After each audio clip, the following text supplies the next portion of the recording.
Hi YouTube. So in the previous video I talked about the fact that these vectors are real things, they exist. And now we want to get comfortable a little bit with them because we know how to deal with scalars, obviously.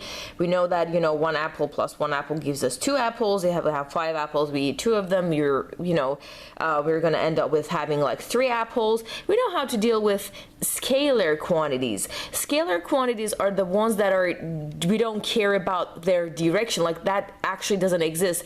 They are good to go with just giving us basically with their magnitude. So as long as we know the magnitude of them, they are all basically are known. However, vector quantities, as I said in the previous video, please go watch that video. Vector quantities are the quantities that not only we need to specify their magnitude, the magnitude of them, and how big or how small the size of them is. However, it's not enough, so we need another piece of information, namely their direction, in order to basically completely understand what these creatures are. From vector velocities, vector quantities could be velocity vector, pushing force, if you go and watch the video. And as we go go along this series, I'm going to be introducing to you more vector quantities. I don't want to overwhelm you at this point, but what we are trying to do with this session is to try to see how we can add these. Okay, so I know the scalars are 1 plus 1 equals 2, but how about vectors? We know that vectors not only have direction, they have also not only have magnitude, they also have direction. Now let's add them up. All right. So first comes first, physicists try to symbolize everything. So for a vector, any vector quantity is going to be shown with an arrow, and the arrow goes from the point where, let's say if it's a displacement, it goes from point A where you disappear, and then point B where you reappear, and that's going to be the displacement. Obviously displacement is a vector as well, because it matters if you go from A to B or from B to A. So a vector is, like I said, it's denoted by an arrow, and the arrow shows where it is going, or how it is basically the direction of that quantity.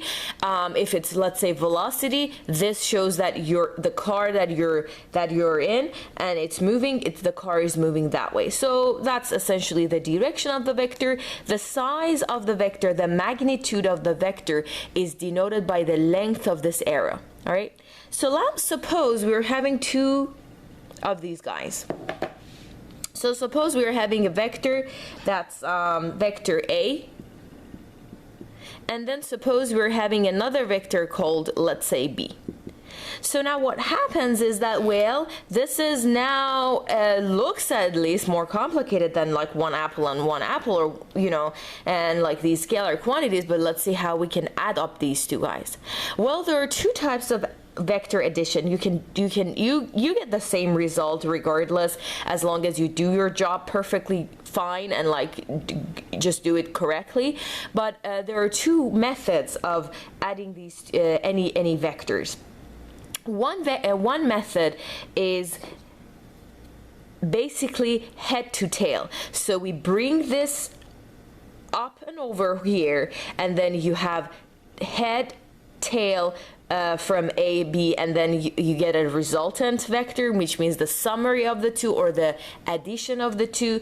And there is another way, and that's where you put both tails at the same point, and then you get another, you just do basically follow the method, and the point is you have to get the same result regardless of your method. The reason being because nature and what happens in nature is independent of how we mathematically do these additions and subtractions and whatever, all these operations. All right? So let's just do the first one. I remember how they look. So if we want to go head tail, what happens is that I'm going to be having this A over here, and then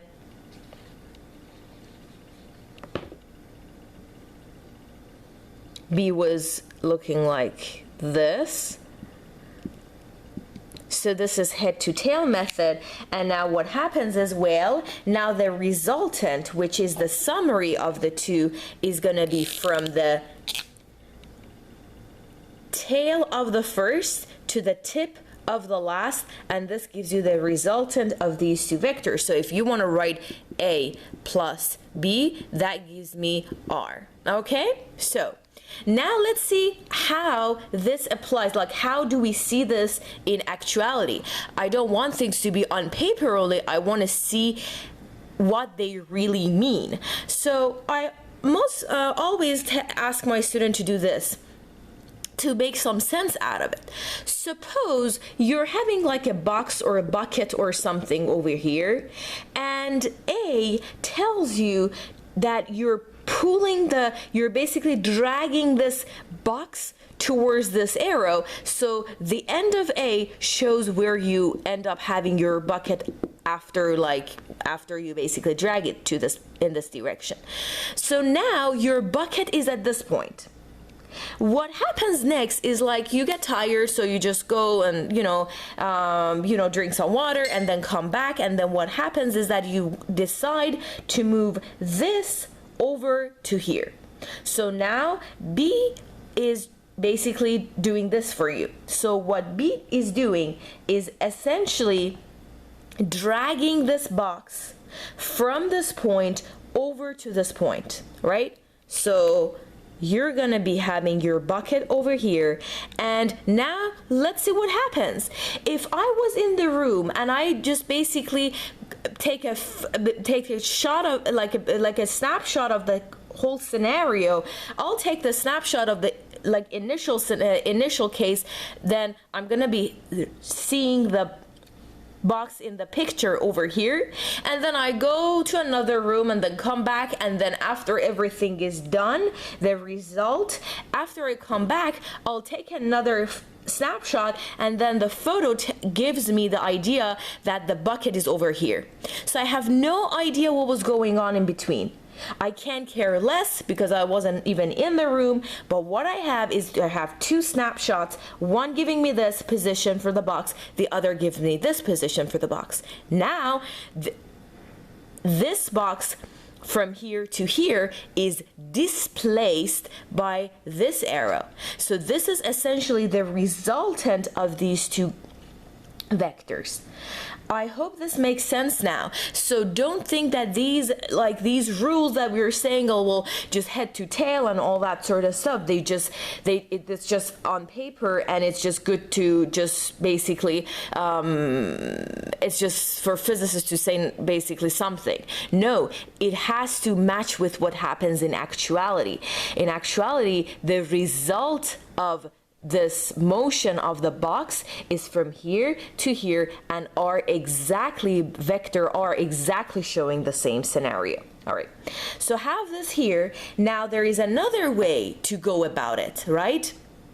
For this scenario, for the second method, we have the same box, and let's say we move the box over, let's just draw it like right here. So I have the box over here. Now I have I want to attach both tails to the box. So at one point, right?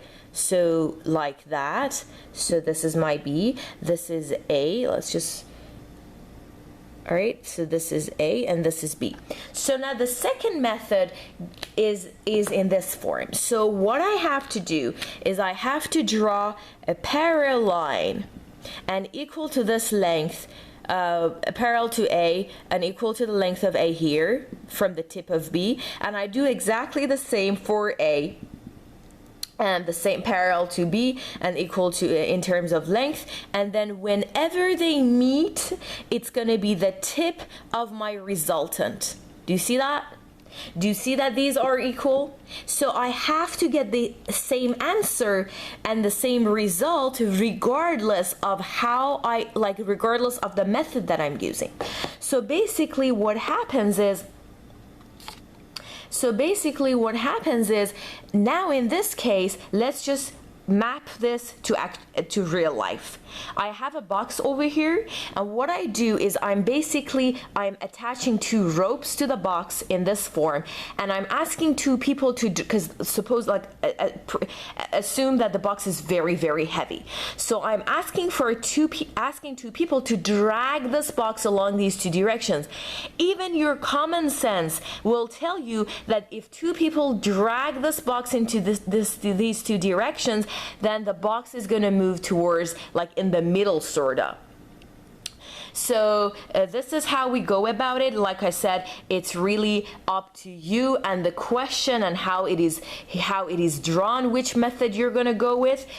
Make sure you get comfortable either way. Make sure you can see that in real life, and make sure you don't memorize things. That's the most important thing. Physics is all about being analytic and like think through and just make some sense out of what's going on in nature, not just memorizing. It's not biology or chemistry that we read and we memorize and we do these things. Anyways, I hope this makes sense to people. Please comment and share this video. Sharing is caring, so I would love people to share this around so that everyone gets to know what's going on and why we do these mumble jumble thingy on the paper, and you know, the reality of what's going on. In the next video, I'm going to be introducing exactly how we add them mathematically, what mathematical tools we are using in vector addition, and all that sort of stuff. So bye now, take care, and I'll see you guys later. Bye bye.